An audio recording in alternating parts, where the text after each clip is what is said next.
اور میں اکثر کہتا ہوں کہ امیر اور غریب کے پہناوے الگ ہو سکتے ہیں، امیر اور غریب کے کھانے الگ ہو سکتے ہیں، امیر اور غریب کے گھر الگ ہو سکتے ہیں، امیر اور غریب کے سٹینڈرڈ آف لیونگ الگ ہو سکتے ہیں، مگر امیر اور غریب کی کتابیں الگ نہیں ہو سکتی، امیر اور غریب کے تعلیمی نظام الگ نہیں ہو سکتی۔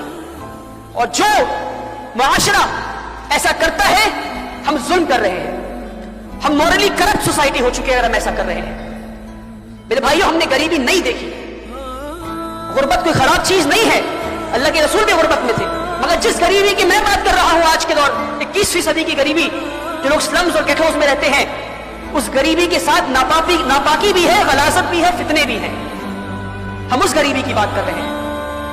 ہمیں اپنے بھائیوں کو غریبی سے نکالنا ہے۔ کسی بھی غریب سے پوچھیں آپ کہ کیا آپ غریب ہیں، کہیں گے ہاں میں غریب ہوں۔ کیا آپ کے والد غریب تھے؟ ہاں میرے والد غریب تھے۔ کیا آپ کے دادا غریب تھے؟ جی ہاں میرے دادا غریب تھے۔ کیا ان کے دادا غریب تھے؟ ہاں ان کے بھی دادا غریب تھے۔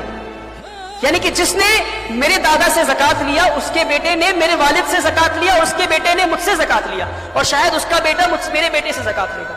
تو ہم زکات دے کر خوش ہیں اور اپنی جنت زکات دے کر ہی بنانا چاہتے ہیں۔ کیا اس لیے زکات کا نظام آیا تھا میرے بھائیوں؟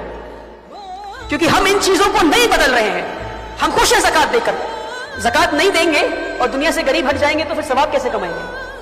زکات کس کو دیں گے؟ یہ بھی تو ایک سوچ ہماری ہے شاید۔ کیا یہ سوچ ہماری ہے؟ اس سوچ کو بدلنا ہے اگر یہ ہماری سوچ ہے۔ ہمیں زکات ایسا دینا ہے کہ ایک بار میں انسان غریبی سے باہر نکل جائے انشاءاللہ۔ جو پیڑھی در پیڑھی غریبی میں ہے وہ غریبی سے باہر نکل جائے۔ اور بڑا طبقہ مسلمانوں کا ایسا ہے جو غریبی میں ہے، جو تعلیم سے محروم ہے۔ اور واحد ایک دوا ہے غریبی کی، وہ ہے تعلیم، تعلیم اور تعلیم۔ موجودہ حالات میں جس تعلیم کی ضرورت ہے انشاءاللہ ہمیں اس تعلیم کو دینا ہے انشاءاللہ۔